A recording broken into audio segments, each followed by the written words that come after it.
श्री शिवाय नमस्तुभ्यम। दोस्तों, पूज्य गुरु जी ने अभी अपनी कल की शिव महापुराण की कथा बुधवार द्वितीया तिथि के दिन किया जाने वाला तुलसी की सूखी लकड़ी का एक ऐसा विशेष उपाय बताया है जो उन्होंने आज तक अपनी किसी भी कथा में नहीं बताया है। पूज्य गुरु जी ने कहा कि जब आपके हाथ तंग चल रहे हो, जब रुपए पैसे कहीं से प्राप्त ही ना हो पा रहे हो, जीवन में चारों तरफ से सिर्फ और सिर्फ परेशानियां आ गई हो, उनसे बाहर निकलने का कोई रास्ता ना दिखाई दे रहा हो, तो 28 मई 2025 बुधवार द्वितीया तिथि के दिन कर लेना तुलसी की सूखी लकड़ी वाला यह उपाय होगी। हर मनोकामना पूरी मिलेगी, सभी दोषों से मुक्ति, इतना धन आएगा कि संभाले नहीं संभलेगा। माता लक्ष्मी जी और महादेव जी के आशीर्वाद से पूरे साल धन बरसता रहेगा। दोस्तों, जैसा कि आप सभी लोग जानते हैं कि 28 मई 2025 यानी बुधवार को पड़ रही है ज्येष्ठ महीने की द्वितीया तिथि। और दोस्तों, यह वह तिथि है जो ज्येष्ठ महीने में पड़ने वाली सबसे बड़ी और ज्येष्ठ महीने की पहली द्वितीया तिथि है, क्योंकि यह बुधवार के दिन पड़ रही है और हमारे हिंदू धर्म में इसका बहुत ही बड़ा और विशेष महत्व होता है। पूज्य गुरु जी ने कहा है कि अगर कभी भी मौका लग जाए और ज्येष्ठ महीने की द्वितीया तिथि बुधवार को पड़ जाए तो आप लोगों को सिर्फ और सिर्फ तुलसी की सूखी लकड़ी वाला उपाय तो अवश्य ही करना चाहिए। इन दोनों का संयोग बहुत ही कम आता है। इसी के साथ में गुरु जी ने अपनी शिव पुराण कथा में बताया है कि इस दिन आपको तुलसी की सूखी लकड़ी वाला उपाय तो आपको अवश्य ही करना चाहिए, क्योंकि ऐसा दिन पूरे साल में सिर्फ एक ही बार आता है। और दोस्तों, आप सभी लोग जानते हो कि बुधवार का अगर सबसे बड़ा कोई उपाय है तो वह तुलसी की सूखी लकड़ी वाला उपाय है। तो दोस्तों, बुधवार द्वितीया तिथि के दिन आप लोगों को इस तुलसी की सूखी लकड़ी वाला उपाय को जरूर करना है। बहुत सारे लोग होंगे जिन लोगों ने इस उपाय को ना किया हो, मतलब पूरा साल निकल गया, उन्होंने किसी भी दिन इस तुलसी की सूखी लकड़ी वाला उपाय को ना किया हो। पर दोस्तों, आपके पास एक आखिरी मौका बचा हुआ है जो कि 28 मई बुधवार द्वितीया तिथि के दिन है। इस दिन आप लोगों को इस वाले उपाय को जरूर कर लेना है। भले ही आपने पूरे महीने भर इस उपाय को ना किया हो, पर अगर आपने इस ज्येष्ठ महीने के बुधवार द्वितीया तिथि के दिन अगर इस वाले उपाय को कर लिया तो आपको इस उपाय को करने का वह फल मिलेगा जिसकी आपने कभी कल्पना भी नहीं करी होगी। इसीलिए आप लोग इस वाले उपाय को एक बार जरूर कर लेना है, ताकि आप लोगों के हाथ से यह मौका ना जा सके और आपको इस उपाय को करने का फल मिल सके। दोस्तों, यह उपाय पंडित जी ने अपनी अभी की ही श्री शिव महापुराण की कथा में बताया है। जी, इस उपाय को आज हम आपको बहुत अच्छे से समझाने वाले हैं। इस वीडियो को देखने के बाद इस उपाय को समझने के लिए आपको कोई और वीडियो को देखने की जरूरत नहीं पड़ेगी। तो चलिए दोस्तों, उपाय को शुरू करते हैं। देखिए, यह इस ज्येष्ठ महीने के बुधवार के दिन यह इतना खास होता है, इतना महत्वपूर्ण होता है। देखा गया है कभी कभी बड़े बड़े पूजा पाठ अनुष्ठान से जो मनोकामना पूर्ण नहीं होते, वह ज्येष्ठ महीने के बुधवार के दिन एक छोटे से उपाय करने से ही आपकी मनोकामना पूर्ण हो जाती है। और बहुत सारे लोगों ने इस उपाय को किया भी है और उनको इस उपाय को करने का फल भी जरूर मिला है। अगर आप लोग भी इस उपाय को करना चाहते हैं तो आप इस उपाय को पहले अच्छे से समझ लेना, सुन लेना, उसके बाद करना। आपको इस उपाय का फल जरूर मिलेगा। और इस उपाय को कर लेने से आपके घर में चाहे किसी भी प्रकार की दुख और समस्या क्यों ना चल रही हो, आपको उसका कारण भी नहीं पता है कि भाई यह समस्या किस कारण से चल रही है, उसका कुछ भी कारण हो सकता है, जैसे पितृदोष हो सकता है या किसी भी तरह का मंगल दोष भी हो सकता है। तो इस दिन आप लोगों को यह वाला उपाय कर लेना है। ये एक ऐसा उपाय है जिस उपाय को अगर किसी विशेष दिन पर किया जाए तो भाई उस विशेष दिन का जो है वह तो हमें मिलता ही मिलता है, पर हमने उस दिन पर इस उपाय को किया है तो हमें उससे भी बड़ा फल मिलता है, और फल बहुत जल्दी मिलता है, क्योंकि आप इस उपाय को बहुत ही बड़े और विशेष दिन पर कर रहे हो। तो चलिए अब उपाय के बारे में बात करते हैं, लेकिन उससे पहले आप लोगों को यह जानना आवश्यक है कि आखिर यह उपाय किस समय करना है, किसको करना है और कैसे करना है। तो चलिए हम आगे आपको वीडियो में एक एक करके बता देते हैं। लेकिन उससे पहले अगर आप लोग हमारे ज्ञान की बातें चैनल पर पहली बार आए हैं या फिर मेरी आवाज आज पहली बार सुन रहे हैं, तो हमारे ज्ञान की बातें चैनल को सब्सक्राइब जरूर कर लेना और इस वीडियो को लाइक करके कमेंट बॉक्स में श्री शिवाय नमस्तुभयम ओम नमः शिवाय जरूर टाइप कर देना। तो दोस्तों, इस तुलसी की सूखी लकड़ी वाला उपाय को हमें इस बुधवार के दिन कैसे करना है, किसको करना है, किस समय करना है और कहां पर करना है, ये सारे सवालों के जवाब आपको इस वीडियो में मिल जाएंगे। और जो यह वीडियो देखेगा भाई, उसको तुलसी की सूखी लकड़ी वाला उपाय जरूर करना चाहिए। बात आ जाए तुलसी की सूखी लकड़ी वाला उपाय की, तो यह सोने पर सुहागा वाली बात हो जाती है और ये एक बहुत ही बड़ा उपाय हो जाता है इस बुधवार का। तो अब दोस्तों, इस तुलसी की सूखी लकड़ी उपाय को आखिर करना किसको है, सबसे पहले हम लोग वह बात जान लेते हैं। तो देखो, घर की जो बड़ी माताएं बहनें होती हैं, उन माताओं बहनों में से कोई भी एक बड़ी माता बहन इस वाले उपाय को कर सकती है। और दोस्तों, अगर आप चाहें तो अपने घर में से सभी सदस्यों को भी इस उपाय को करवा सकते हैं। अगर किसी व्यक्ति की खुद की कोई मनोकामना है, खुद की कोई दुख और परेशानी है जो कि वह अपने लिए ही करना चाहता है, इस वाले उपाय को तो वह खुद अपने लिए भी कर सकता है। बाकी अगर कोई घर में से ऐसा है जो कि अपने पूरे घर परिवार की सुख और शांति के लिए यह वाला उपाय करना चाहता है, तो भाई वह भी कर सकता है, उसमें भी कोई दिक्कत वाली बात नहीं है। कहने का मतलब यह है कि इस उपाय को हर एक सदस्य भी कर सकता है और पूरे घर परिवार के सदस्य के लिए घर की बड़ी माताओं बहनों में से कोई एक माता बहन भी कर सकती है। माताएं बहनें अगर घर में उपस्थित ना हो या वह यह वाला उपाय ना कर पा रही हो, तो फिर घर का कोई बड़ा सदस्य भी इस तुलसी की सूखी लकड़ी वाला उपाय को कर सकता है, चाहे फिर वह पुरुष ही क्यों ना हो, उसमें कोई भी दिक्कत वाली बात नहीं है।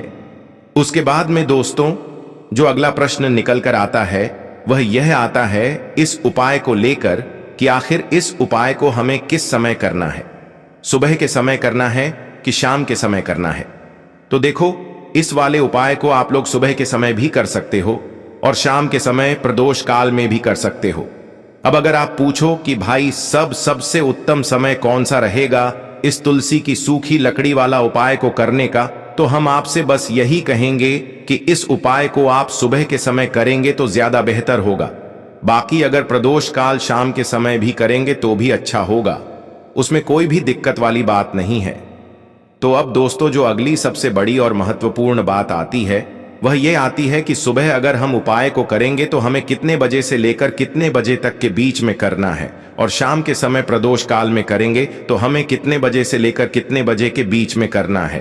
तो देखो, सुबह जितनी जल्दी हो सके आप उपाय को करने की कोशिश करना। बाकी अगर किसी कारणवश लेट भी हो जाओ, थोड़ी देर भी हो जाए, तो 10 या 11 बजे तक भी आप उपाय कर लेना, पर 12 बजे से ज्यादा देरी ना हो, ठीक है? इस बात का ध्यान रखना। उसके बाद में दोस्तों, अगर शाम के समय प्रदोष काल की बात करें, प्रदोष काल का जो समय होता है वह शाम के 6 बजे से शुरू हो जाता है। मतलब शाम के 6 बजे से लेकर शाम के 6 बजे से रात के 7 बजे के बीच में आप कभी भी इस वाले उपाय को कर सकते हो, उसमें कोई भी दिक्कत वाली बात नहीं है। देखिए, यदि हम किसी भी प्रकार के उपाय को निश्चित दिन और निश्चित तिथि पर करते हैं तो इसका हमें बहुत अधिक लाभ मिलता है और इन उपायों को करने के बाद हमारे जीवन में बहुत अधिक परिवर्तन आता है। साथ ही साथ यह जो उपाय आपके जीवन की सारी परेशानियों को और सारी बाधाओं को दूर करने वाले हैं। देखिए दोस्तों, आज के इस पूरे ही वीडियो में हम आपको 3 चमत्कारिक उपाय बताने वाले हैं और यह तीनों ही उपाय बहुत ही खास और बहुत ही ज्यादा विशेष होने वाले हैं।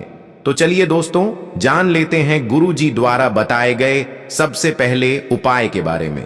ज्येष्ठ माह धन प्राप्ति उपाय, तुलसी की सूखी लकड़ी घर में रख देना। बहुत जल्दी करोड़पति बनोगे, इतना पैसा बरसेगा। राधे राधे। दोस्तों, आपको किसी भी दिन तुलसी की सूखी लकड़ी का उपाय घर पर करना है और ऐसा समझ लीजिए कि तुलसी की सूखी लकड़ी का यह उपाय आपको बहुत जल्दी करोड़पति बनाएगा, क्योंकि जो ज्येष्ठ का महीना है यह श्री हरि विष्णु को सबसे प्रिय महीना है।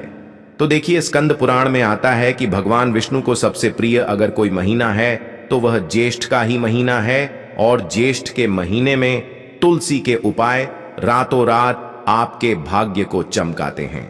ऐसे में आज की वीडियो में हम आपको तुलसी के ऐसे उपाय बताने जा रहे हैं जो रातों रात आपका भाग्य चमकाएंगे और बहुत जल्दी आपको महाधनी बनाएंगे। तो देखिए, श्री हरि विष्णु प्रसन्न होते हैं। जब भी आप मां तुलसी से जुड़ा हुआ कोई भी उपाय करते हैं, मां लक्ष्मी प्रसन्न होती है। जब आप श्री हरि विष्णु को प्रसन्न करते हैं, अब आज की वीडियो में जो उपाय हम आपको बताने जा रहे हैं, इस उपाय को करने से श्री हरि विष्णु तुरंत प्रसन्न होते हैं और सीधे सीधे आप मां लक्ष्मी को प्रसन्न कर लेते हैं। आपके जीवन में आप खुद अपने सौभाग्य को प्राप्त कर लेते हैं। इस छोटे से उपाय को करके तो देखिए। सबसे पहले बात कर लेते हैं कि जो मां तुलसी हैं, इनके बिना श्री हरि विष्णु का पूजन और श्री हरि विष्णु का भोग दोनों ही अधूरे हैं। न कितनी टहनियां लेंगे, 7 टहनियां लेंगे।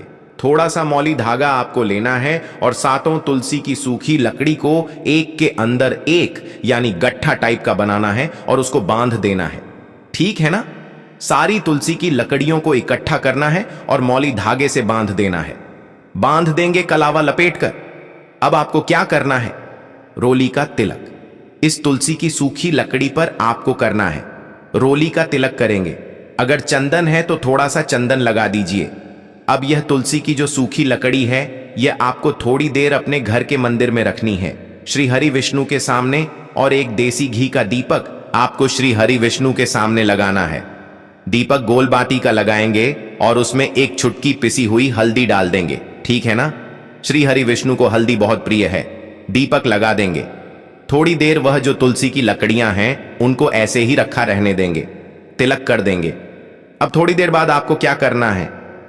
तुलसी की वह जो सूखी लकड़ियां आपने बांधी थीं कलाबे से, मौली धागे से, अब आपको उन्हें उठाना है। एक छोटे से लाल कपड़े में आप इसको रख लीजिए। ठीक है ना? लाल कपड़े में रख लीजिए। पीला कपड़ा हो तो पीले कपड़े में रख लीजिए। रखने के बाद आपको क्या करना है? इसकी पोटली टाइप की बना देनी है। धागे से लपेटकर मौली धागे से ही पोटली बना लीजिए। आराम से बंध जाती है। अब इस पोटली को आपको कहां रखना है? इसे आपको अपने घर के मुख्य द्वार पर टांगना है। ठीक है ना? अंदर की तरफ, बाहर की तरफ नहीं, अंदर की तरफ, मुख्य द्वार पर अंदर की तरफ टांग दीजिए और मां लक्ष्मी का ध्यान करिए। श्री हरि विष्णु का ध्यान करिए। उनसे प्रार्थना करिए कि हे धन की देवी मां लक्ष्मी, आप मेरे घर में पधारिए और अपनी कृपा मुझ पर बरसाइए। इस तरह से आपको प्रार्थना करनी है और मंत्र बोलना है। ओम नमो भगवते वासुदेवाय नमः। 11 बार यह मंत्र बोलना है। एक दीपक आपको जिस दिन भी उपाय कर रहे हैं, अपने घर के मुख्य द्वार पर प्रज्वलित करना है। चौमुखी दीपक यानी 4 बाती का दीपक लगाएंगे और थोड़ी सी हल्दी उस दीपक में भी डाल देंगे। मुख्य द्वार पर दीपक बाहर की तरफ लगाना है, सीधे हाथ पर। ठीक है ना? यह उपाय ज्येष्ठ में आप करिए और देखिए कि कैसे आप महाकरोड़पति बनते हैं, कैसे आपके पास पैसा आता है और कैसे आपके पास पैसा रुकता है। तो यह वही उपाय है जो रातों रात आपके भाग्य को चमकाएगा और आपको महाधनी बनाएगा। छोटा सा उपाय आपको महाकरोड़पति बना देगा, अगर सच्ची श्रद्धा से आपने इस उपाय को कर लिया। साथ ही साथ ज्येष्ठ के महीने में अगर कोई जूते का दान कर देता है, जूते चप्पलों का कोई दान कर दे इस माह में, तो समझ लीजिए उसे हर वह वस्तु मिलती है जिसकी वह कल्पना करता है, जिसकी वह चाहता है। आपने अगर कुछ ऐसा सोचा है कि हां, मुझे यह वस्तु या मुझे यह चीज मिल जाए, मेरी यह इच्छा पूरी हो जाए, आपकी कोई भी इच्छा अधूरी है, पूरी नहीं हो रही, तो ज्येष्ठ माह में आप चाहे एक व्यक्ति को दान करें। जूते या चप्पल का दान जरूर करिए। जल का दान इस माह में करिए और फिर देखिए कि आपका भाग्य कैसे आपका साथ देता है और कैसे आप अपने जीवन में आगे बढ़ते चले जाते हैं। तो बहुत अच्छे से उपाय आपको बताया है। अब हम बात करते हैं दूसरे विशेष उपाय ई की। देखिए, यह उपाय भी आपको तुलसी जी के पौधे के वहां पर करना है। आपके भाग्य का उदय करने के लिए आपके घर में धन सम परेशानियां हैं, कर्ज की समस्या अगर दिन पर दिन बढ़ती जा रही है, खत्म नहीं हो रही है, बहुत ज्यादा परेशानियां हैं, तो आपको यह उपाय करना चाहिए। देखो करना क्या है, बहुत ध्यान से समझना। आपको मात्र तांबे के पात्र के अंदर जल लेना है। उस जल के अंदर एक चुटकी आपको हल्दी मिला देनी है। ठीक है? और साथ में लेना है कमल गट्टा।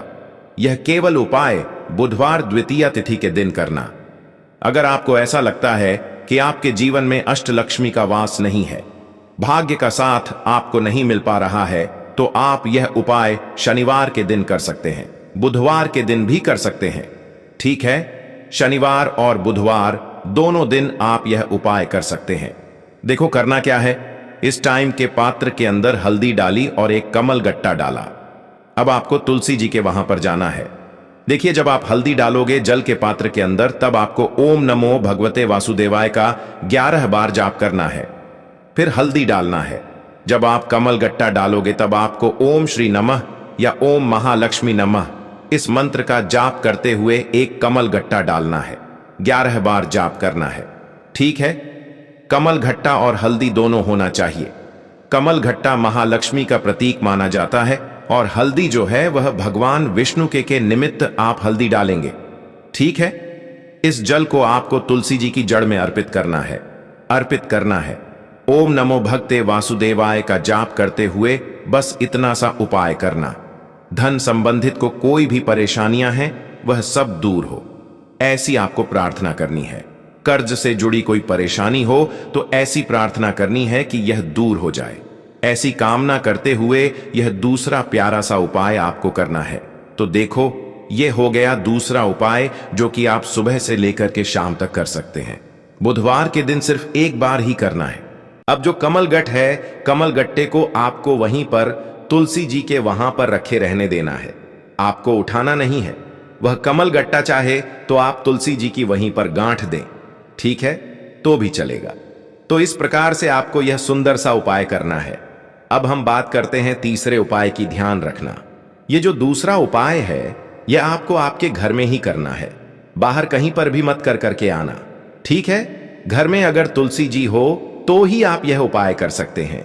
अब हम बात करते हैं तीसरे विशेष उपाय। देखो, भाग्य का साथ आपको मिले तो गुरु बृहस्पति को मजबूत करना बहुत जरूरी होता है। इसीलिए पूज्य गुरुदेव ने एक बहुत ही सुंदर सा उपाय बताया था, जो कि है पीले चावल का थोड़े से अक्षत लेना, चावल लेना। अगर आपको ऐसा लगता है ना कि आपको किसी भी चीज में सफलता नहीं मिल पा रही है, किस्मत का साथ आपको नहीं मिल पा रहा है, तो पीले चावल लेना। पीले चावल कैसे करोगे? 11 चावल लेना साबुत, उसके अंदर पीली जो पीला चंदन है वह आपको मिला देना है और चावल को पीला रंग कर देना है। ठीक है, साथ में लेना है एक बेलपत्र और साथ में लेना है तांबे के पात्र के अंदर जल। ठीक है, यह तीनों सामग्री लेकर के बुधवार द्वितीया तिथि के दिन सुबह से लेकर के रात्रि तक जब आपकी इच्छा हो तब आप यह उपाय कर सकते हैं। अब आपको क्या करना है, भगवान शिव के मंदिर में जाएंगे। जो एक बेल पत्र है वह माता अशोक सुंदर वाले स्थान पर आपको अर्पित करना है। डंडे का हिस्सा जलाधारी की तरफ हो चाहिए, उस प्रकार से आपको यह बेल पत्र अर्पित करना है। जब बेल पत्र अर्पित करोगे तब आपको कुंदकेश्वर महादेव का नाम लेना है, माता अशोक सुंदरी वाले स्थान पर। ठीक है, अब जो चावल के दाने हैं, जो अक्षत लेकर के आए हैं, वह भगवान शिव के शिवलिंग पर आपको अर्पित करना है। जब आप अर्पित करोगे तब आपको बृहस्पति शवर महादेव का नाम लेना है। बृहस्पति शवर महादेव ही एक ऐसे महादेव हैं जो आपके गुरु ग्रह को मजबूत करता है। तो आपको इस प्रकार से अर्पित करना है और अंत में एक लोटा जल धीरे धीरे पतले दरा से बृहस्पति शबर महादेव का स्मरण करते हुए या श्री शिवाय नमस्तुभ भयम का जाप करते हुए आप अर्पित करें। यह मात्र केवल और केवल बुधवार के दिन किया जाता है और यह उपाय बहुत ही ज्यादा प्रभावशाली है।